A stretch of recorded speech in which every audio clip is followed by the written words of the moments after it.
Golden State Media Concepts bring you Book Review Podcast, a haven for bookworms of all ages and the widest genres, from mystery to memoirs, romance to comedy, fantasy to sci-fi. If you love to read, this is a podcast for you. It's the Golden State Media Concepts Book Review Podcast.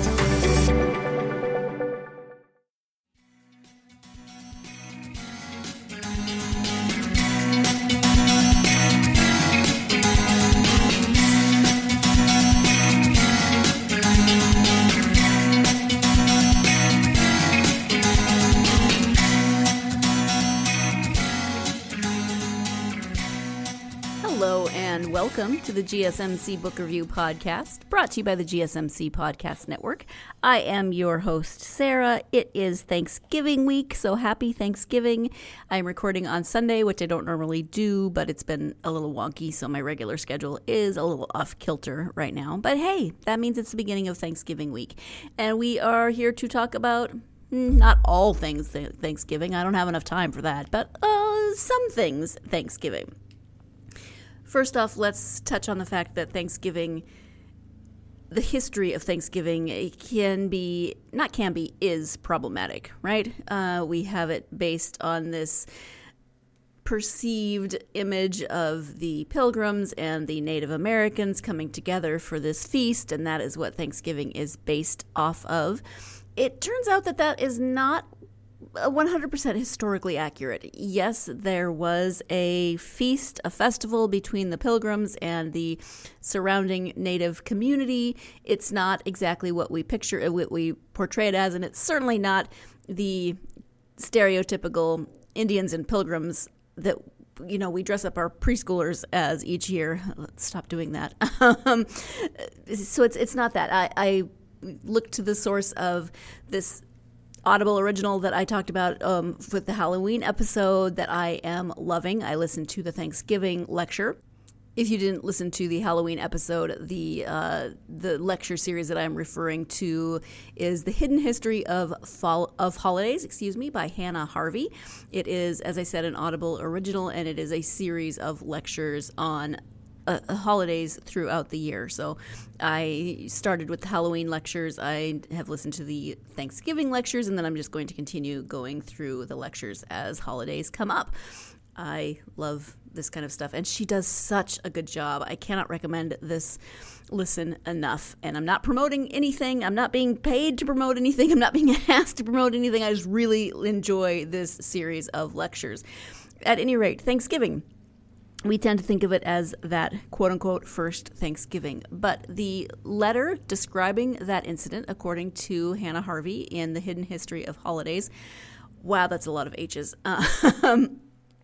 That letter describing that event was lost for 200 years, thereabouts. So what we really base our Thanksgiving traditions on is still in the New England area. It's still a harvest festival, but it is not that first supposed Thanksgiving as we have been taught for years. Thanksgiving was it was attempted to be made a holiday for years and years and years. It wasn't made a holiday until President Lincoln made it a holiday, and that was in connection with the Civil War and his feelings that there needed to be a day set aside for gratitude, for thanks.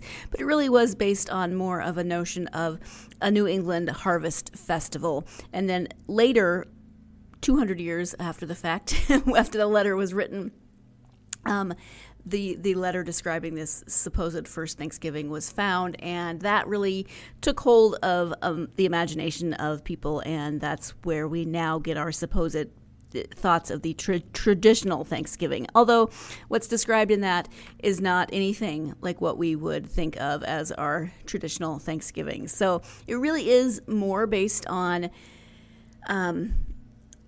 harvest festivals, and those can occur anytime throughout the fall. In fact, if you think about it, the end of November is not really a time for a harvest festival, because what are we harvesting?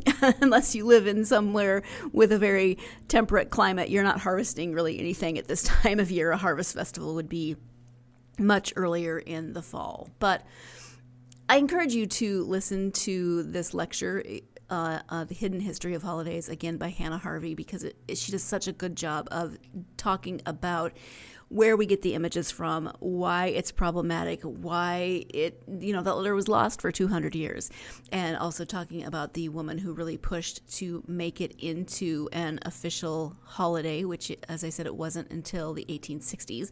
So let's talk a little bit about the woman who really did that pushing. Her name was Sarah Josepha Hale, and she is this is from the what website am I on? NPS.gov, so nationalparkservice.gov. It's talking about Lincoln's proclamation making it a national holiday. But Sarah Josepha Hale was known for her work as an editor of Godey's Ladies book and as the author of Mary Had a Little Lamb. I forgot that part. Hannah Harvey does talk about that in her lecture. She played a very large role in, of course, making this into a national holiday, although it did not happen in her lifetime. Maybe it did. It took her 36 years to complete this, so she may have been alive. I should not have said that. That was a large assumption on my part, but she started her campaign in 1827. She began as the editor of Boston Ladies Magazine to write essays calling for a national holiday. In 1846, she was then the editor of Godey's Lady book. She launched a letter writing campaign to support that cause. And then finally, on September 28th, 1863, she wrote directly to President Lincoln. So she was not dead. I just assumed, and I apologize, that was wrong. But she wrote directly to President Lincoln asking him to use his powers to create that as a holiday. And that was when her request was finally fulfilled. And then this is another really good website if you want to see some of the timeline. There's some timelines. There's a picture of President Truman pardoning a turkey. You can learn about why the heck presidents pardon turkeys every year.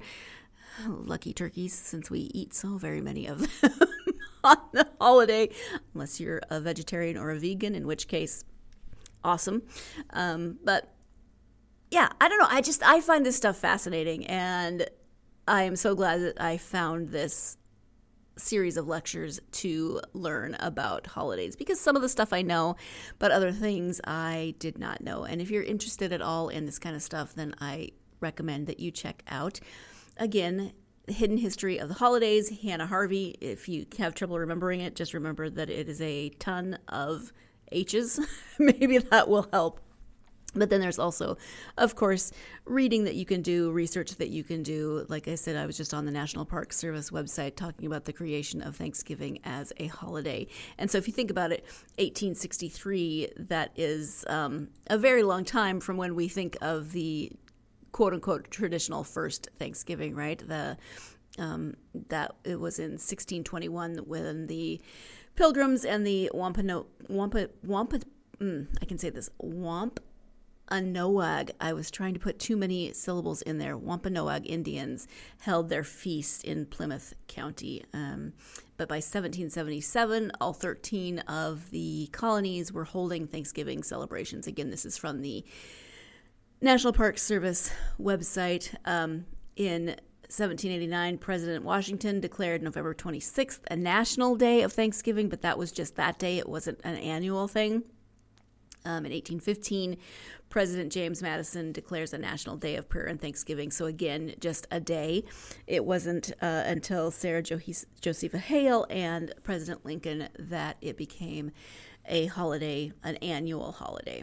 And so Lincoln issued a proclamation calling for the last Thursday of November to be set aside as a day of thanksgiving and praise.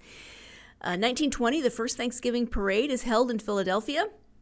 In 1922, the National Football League plays its first games on Thanksgiving Day. 1922. That's amazing. In 1924, the first Macy's Thanksgiving Day Parade is held in New York. Oh my gosh, that means in 3 years, it'll be the 100th anniversary of the Macy's Thanksgiving Day Parade. Awesome. In 1934, the National Football League holds its first game on Thanksgiving Day. 1922, the National Football League plays its first games on Thanksgiving Day. 1934, the National Football League holds its first game on Thanksgiving Day. Someone needs to explain to me the difference in that. 1941, after altering the date of Thanksgiving, President Franklin Roosevelt reestablishes the fourth Thursday of November as Thanksgiving Day. 1947, President Harry Truman pardons a turkey that is marked for Thanksgiving dinner at the White House. I'm guessing that means that President Truman started the whole process of pardoning the turkey, which then makes sense as to why it's the picture of President Truman pardoning a turkey. Yeah. Good job, turkey. I mean, you're a very, very, very long gone. I don't think anybody in this picture now is probably still alive. Although, again, I should not assume about when people die. That's just what I should do. This is a horrible segue. And I don't mean to make light of this at all, but I just did mention people dying. And I found out this weekend that author Megan Masterson just died. She's been battling cancer for quite some time, and she did lose that battle in the last couple of days. I'm not sure of the exact date, but her mother posted on her social media accounts that Megan had died. And I'd never met Megan. I didn't know Megan. I interviewed her for this podcast, and if you follow me, you know that I have kind of a special place in my heart for all of the authors that I interview, hopefully not in a creepy way. I'm not out there stalking them or anything, but, once I interview someone, it's like, hey, I have that connection with that person. And so that news hit me a lot harder than I expected it to when I saw that on my social media accounts, because the last I'd heard, she was still out walking her dog and she had crossed a couple things off her bucket list. And again, I apologize for that segue. I just remembered that I did want to touch on this, and it's actually a really good reminder this week as we are celebrating Thanksgiving in whatever ways you do that, to give thanks for the people in your life who have touched you in any way, shape, or form, in the slightest of ways. And I give thanks for Megan and her life and her books. Those books will, of course, outlive her, and that's a wonderful legacy. But, life is short, and we never know what's going to happen today, tomorrow, the next day. Just a reminder that we need to, as we're giving thanks, as we're stuffing ourselves with whatever feast we're having on Thursday, we need to take a moment to really appreciate the people in our lives, no matter how small the role they might play in our lives. Let's go ahead and take the first break of the podcast so we can transition back into a bit of a more lighthearted episode. But I just did want to mention Megan, again, Megan Masterson, and may she rest in peace, and may her family be held in light and love as they both mourn her and celebrate her life among us. You're listening to the GSMC Book Review Podcast, and I will be right back. Golden State Media Concepts bring you the Bible Study Podcast. Reflect and journey the Bible as together we study God's Word and be inspired. Bible study made fun and informative for all ages. It's the Golden State Media Concepts Bible Study Podcast.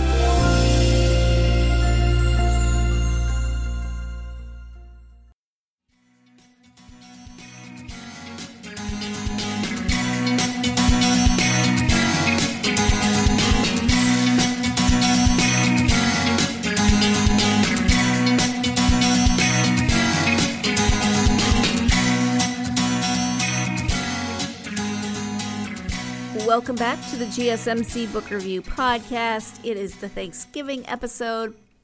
I got a little geeky about the history of Thanksgiving, and I don't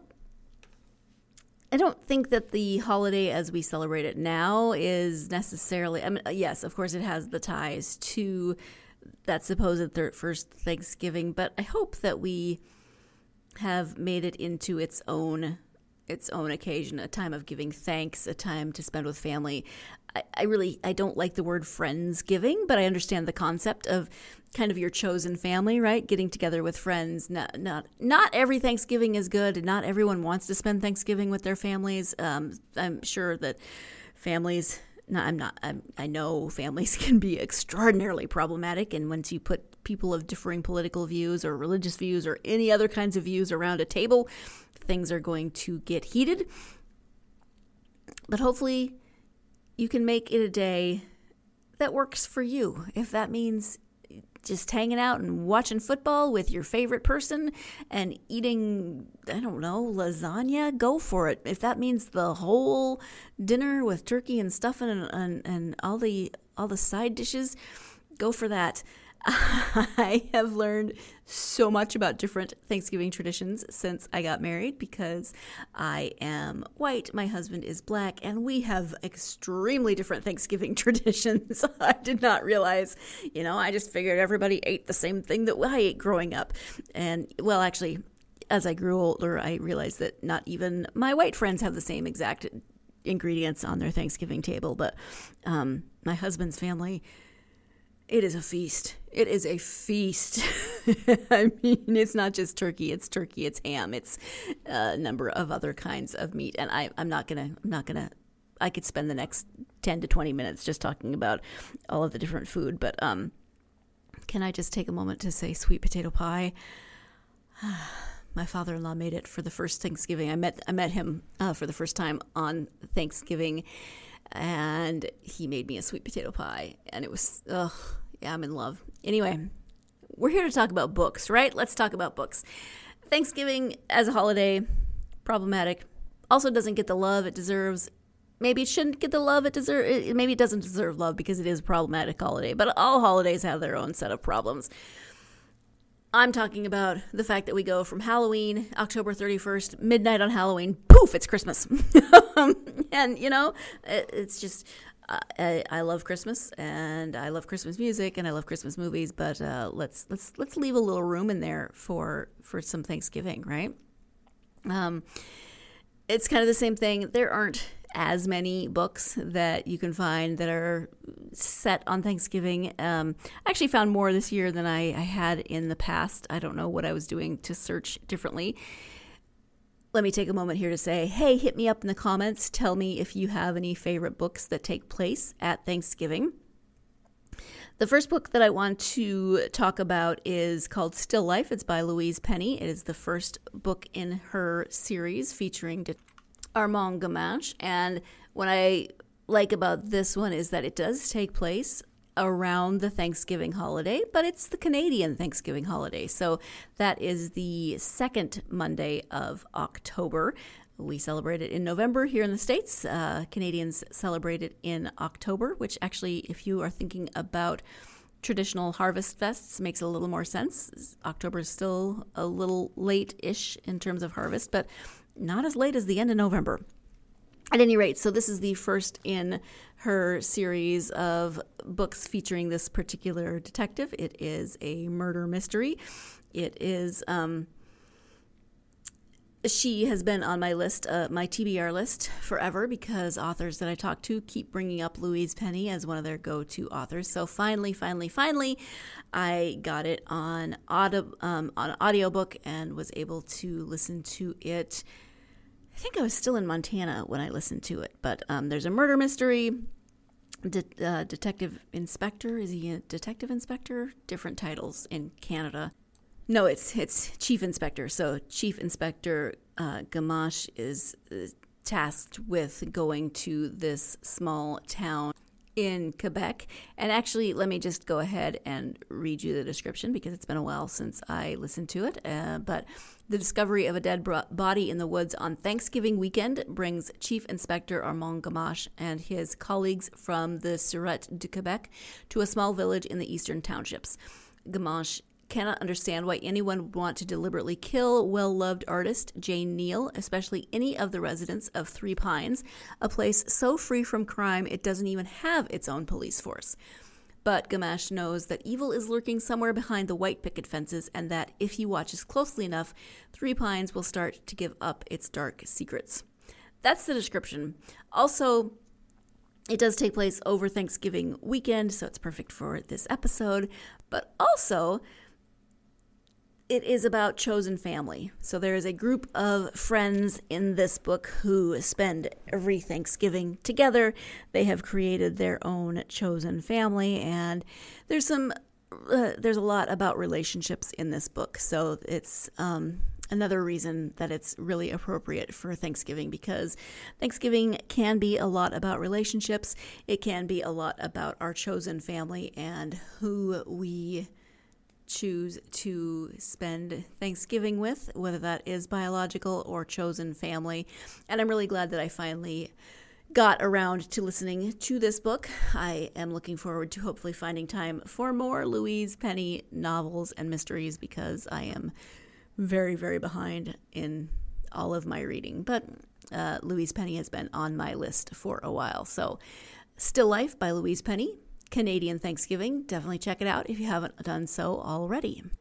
Let's go ahead and take the second break of the podcast. When I come back, I'll be talking about two books that have the phrase turkey trot in the title. So stay tuned. You're listening to the GSMC Book Review Podcast, and I will be right back.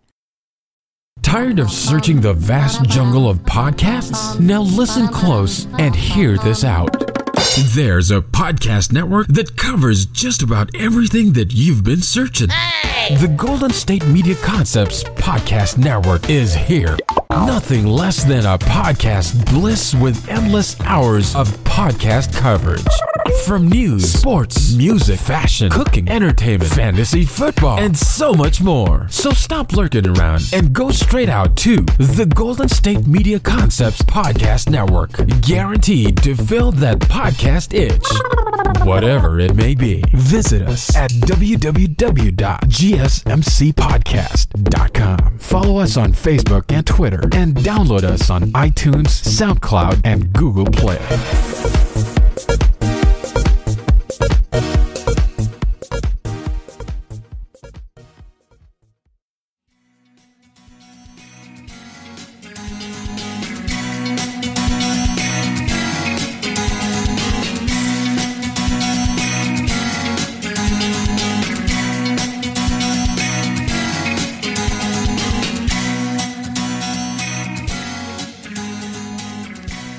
Welcome back to the GSMC Book Review Podcast and the tryptophan-inspired third segment. As I mentioned before the break, I am talking about two books that have Turkey Trot in the title. The first is Turkey Trot Murder by Leslie Meyer. Now, if you have been listening to the podcast for any length of time and you've listened to any of my holiday episodes, you know that I'm always looking for books that in some way incorporate whatever holiday I am about to celebrate. And the other day I thought, maybe I should just start writing my own cozy mysteries, all of them centered around a holiday. And that could just, what do they say, if you can't find the book that you want to read, then you need to write it. And I don't see myself as an author per se, but I thought maybe that's my solution. Well, I think Leslie Meyer is actually my solution, because she has Christmas cozies, she has Thanksgiving cozies, she has it seems as though there is an unending stream of holiday cozy mysteries. I'm not sure that the main character, Lucy, should celebrate any holidays going forward, because someone apparently always dies. At any rate, this one is called Turkey Trot Murder. I got it on audiobook, and here is the description. Besides the annual Turkey Trot 5K on Thanksgiving Day, Lucy expects the approaching holiday to be a relatively uneventful one, until she finds beautiful Allison Franklin dead and frozen in Blueberry Pond. No one knows much about Allison except that she was the daughter of the wealthy investor Ed Franklin and struggled quietly with drug addiction. Police blame her death on an accidental overdose, but Lucy can't understand what terrible forces could have led the privileged woman to her watery ruin. Allison's funeral service is just as puzzling. Many believe Ed's young and very pregnant new wife, Mireille, divided the family, leaving Allison to wither on the vine. Did Mireille truly adore her stepchild as Ed claims, or did she pit father against daughter for personal gain? As a state of unrest descends on Tinker's Cove, Lucy is thrown into a full-scale investigation. Now in a race against time, Lucy must beat the killer to the finish line, or she can forget about stuffing and cranberry sauce. So there is the description of Turkey Trot murder. There is another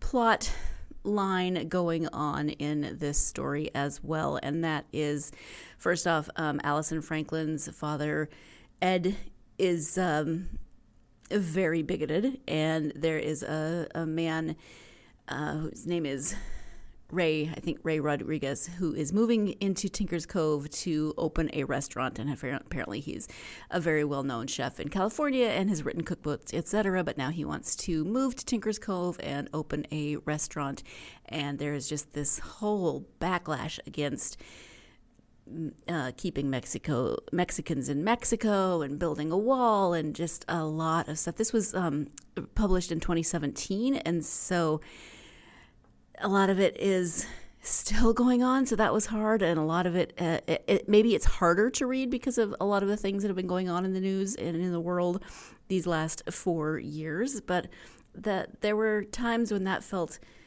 really difficult. Sometimes a little tone deaf, sometimes a little, I just lost the phrase that I had in my head, but it's also still very much a lot of the things that the people are saying against Ray in his, I think his name is Ray. I apologize that it just went out of my head. It does start with an R, and the last name is Rodriguez, but, his family has lived in California for generations. They're not from Mexico. They're Spanish, et cetera, et cetera. There's a group called America for Americans, and so some of it was really hard to read, honestly, and, well, like I said, some of it was a little heavy-handed. That's the phrase I was looking for earlier. And some of it was a little tone-deaf. I think I am also looking at it through the last 4 years and everything that has happened. And maybe had I read it 4 years ago, it would have felt like it was neither of those things. I'm not sure. But if you're looking for a completely lighthearted, cozy mystery, this is not it. There are lighthearted elements within it. There's a dog. But in addition to the deaths in the book, there is also this underlying bigotry and racism and hatred going on throughout the book. So it's definitely not lighthearted. What is lighthearted is the second book with Turkey Trot in the title, and that is Turkey Trot Plot. First of all, yay for a good rhyme. But this is a Nancy Drew Clue book. Did you know that there are Nancy Drew books for young readers, chapter books? I did not know this. I do not have children of this age. I guess I've not encountered this before, but they are adorable. And this one also takes place during the Turkey Trot. There is a mystery surrounding the Turkey Trot on Thanksgiving. There is a new chocolate store in town, and that chocolate store has provided a giant chocolate turkey for the winners of the Turkey Trot. I think the costume contest winners of the Turkey Trot. Well, that giant chocolate turkey goes missing, and so Nancy and George and Bess have to solve the crime. They are maybe 9, didn't say in the book, and this is number 12 in this series, so there appears to be quite a few Nancy Drew Clue books, and maybe you're thinking, shouldn't the author of those books be, oh gosh, this is such a death-themed episode today, but wouldn't you think Carolyn Keene would be dead right now? Well, Carolyn Keene never actually existed, so it works out okay that somebody else is writing the Nancy Drew Clue books. Looking on Simon & Schuster's website, it looks like the most recent is number 17 with a new one. Number 17 is coming out in March of 2022, and that one is Recipe Ruckus. So, yeah, we've got World Record Mystery, a Halloween one, Boo Crew. Dang it, wish I'd known that before Halloween. Could have included that, but yeah, these are cute. The illustrator is Peter Francis, and the illustrations are adorable, and I like that it is still Nancy and Bess and George doing their thing and solving mysteries, although maybe a little less dramatic than what they are going to solve in their teen years. I was not a huge Nancy Drew fan growing up. maybe I was too much of a wimp. We all know that I can't do a lot of. I know Nancy Drew is not scary. I know that, but I was a wimpy kid, and we all know that as well. But I also was a much bigger fan of Trixie Belden, and apparently my small self just thought that I couldn't love both of them. So I was more of a Trixie Belden fan than a Nancy Drew fan, and that is my confession to you all. In fact, if somebody wants to do, a Trixie Belden clue book kind of series, I would be perfectly happy to read that. And if it exists, just let me know in the comments or on social media, because I will read the heck out of those. At any rate, I also read another book in the Rebecca Mouse and RJ series. I talked about the Halloween book on the Halloween episode, and this one is Thanksgiving Turkey Trouble. No turkey trot in this one, although I definitely liked the Halloween episode better, but this one was still cute enough. Rebecca Mouse and RJ are together on Thanksgiving, and while their moms are cooking Thanksgiving dinner, they go with their dads to put together Thanksgiving baskets for the area's a group that puts together food baskets for those in need in the area. Well, they get it into their heads that the turkeys on this farm where they are the actual turkeys that are going to be butchered for the Thanksgiving baskets that are going to people, and so their intentions are okay. They're kind of good. They set the turkeys free. It turns out the turkeys are pets, and they are there. It's like part of a kind of a petting zoo every year for the kids to look at and interact with, which part of my brain kept saying, don't play with turkeys and then go home and eat the turkeys. I don't know, that it seemed a little odd. But instead of asking anyone if those are the turkeys that were going to be used, they assumed. There was a lot of assuming in this book, and I realized that you need a certain level of assumption in order to make things work in a story like that. I just liked the Halloween book better, but it's still very cute. And again, something to read for the Thanksgiving holiday. Let's take the final break of the podcast, and when we come back, not going to be talking about a Thanksgiving book, but still a holiday-themed book, and I'm very excited to share it with you, so stay tuned. You're listening to the GSMC Book Review Podcast, and I will be right back. Golden State Media Concepts Sci-Fi Podcast. Together we dive into the world of sci-fi and science fiction. From episodes of Star Trek, Star Wars, to The Walking Dead, Resident Evil, all the hot new science fiction movies from the backdoors of Marvel or DC. The Golden State Media Concepts Sci-Fi Podcast. You'll never look at science fiction the same way again.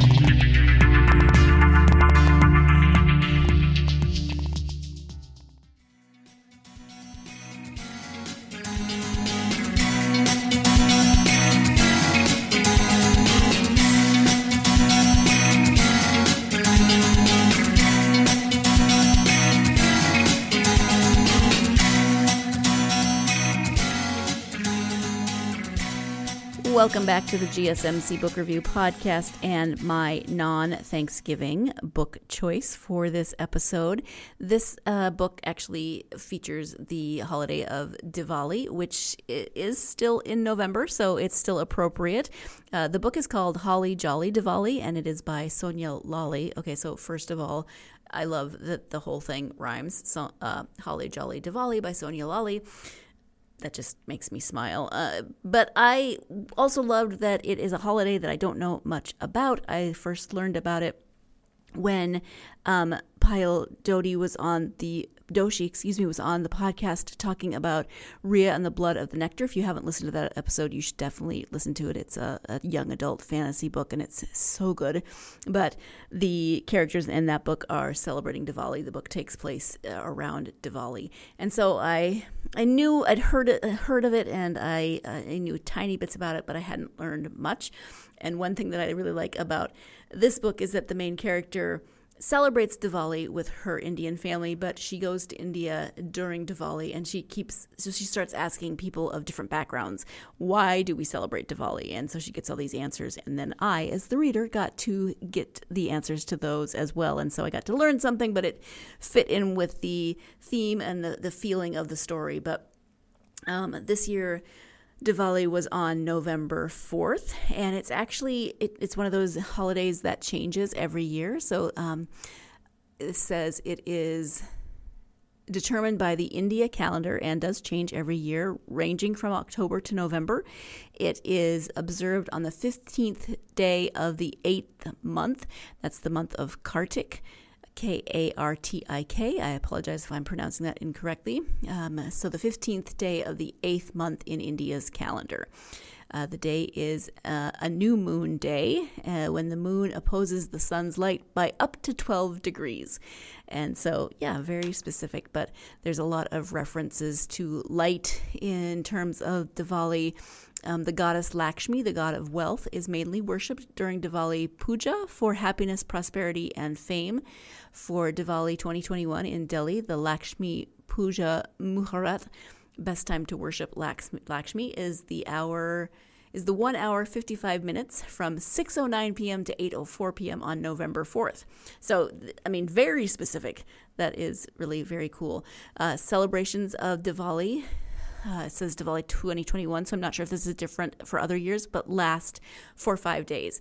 And we do have some Indian families in our neighborhood, and I remembered my husband and I were hanging out one night, and we started hearing fireworks and laughter and kind of yelling and good happy noises in the neighborhood. And I said, "Oh yeah, it's Diwali," and I felt happy that I at least knew what was going on. But when my husband said, "What's Diwali?" I said, "I am not sure." And so we looked it up. But then on TikTok, I saw this book, Holly Jolly Diwali, and it looked great, and the review was good, and so I got it, and I loved it. I have not been reading a lot of romantic comedies lately, and I miss them. I think they're definitely in one of my top genres for book choices, but so much fun. Let me give you the description. 29-year-old Nikki Randhawa has always made practical decisions. Despite her love for music and art, she became an analyst for the stability. She's always stuck close to home in case her family needed her, and she's always dated guys that seem good on paper, rather than the ones who give her butterflies. When she's laid off, Nikki realizes that practical hasn't exactly paid off for her, so for the first time ever, she throws caution to the wind and books a last-minute flight for her friend Dia. Did they pronounce it Dia? Yeah, Dia's wedding. Nikki arrives in India just in time to celebrate Diwali, the Festival of Lights, where she meets London musician Samir Mukherjee. Maybe it's the splendor of Mumbai or the magic of the holiday season, but Nikki is immediately drawn to Sam. At the wedding, the champagne flows, and their flirtatious banter makes it clear that the attraction is mutual. When Nikki and Sam join Dia, her husband, and their friends on a group honeymoon, their connection grows deeper. Free-spirited Sam helps Nikki get in touch with her passionate and creative side and with her Indian roots. And when she gets a new job offer back home, Nikki must decide what she wants out of the next chapter of her life, to cling to the straight and narrow like always, or to take a leap of faith and live the kind of bold life the old Nikki would never have dreamed of. So that is Holly Jolly Diwali by Sonia Lawley. It is so cute. It is so sweet. It is just perfect if you're looking for a good, lighthearted read. I realize Diwali has passed, but you don't have to read it at the same time. And hey, there's Christmas. When she gets home from India, then there's a brief that she and her family celebrate Christmas. So you can still read it, and you're still timely if you're looking for a really good, really cute, very sweet romantic comedy to read right now, because I think we could all use something lighthearted and sweet and fun. So those are my Thanksgiving with a soupçon of Diwali choices for this episode. I hope that your week ahead goes really well, that you have the Thanksgiving that brings you joy and makes you feel grateful, and not a Thanksgiving that makes you wish you didn't have to spend that 4 hours or however many hours with the people that you had to spend it with, because that's never fun. Hopefully you'll get a 4-day weekend, depending on what your job entitles. And if you do, even if you don't get a 4-day weekend, I'm still going to wish you plenty of time to get yourself lost in a good book. Happy Thanksgiving. Nope, fooled you. Not done yet. thought I was done, but I forgot to tease the next episode, in which I will be speaking with Catherine Dean Mazeroff about her debut novel, Summer Club. It's not quite a cozy mystery, but there is a very important dog that the dog does play a very important role in the book. So join me for my conversation with Catherine Dean Mazeroff. Again, it's her debut novel, and it is called Summer Club. Now, happy Thanksgiving. You've been listening to the Golden State Media Concepts Book Review Podcast, part of the Golden State Media Concepts Podcast Network. You can find this show and others like it at www.gsmcpodcast.com. Download our podcast on iTunes, Stitcher, SoundCloud, and Google Play. Just type in GSMC to find all the shows from the Golden State Media Concepts Podcast Network, from movies to music, from sports to entertainment, and even weird news. You can also follow us on Twitter and on Facebook. Thank you, and we hope you have enjoyed today's program.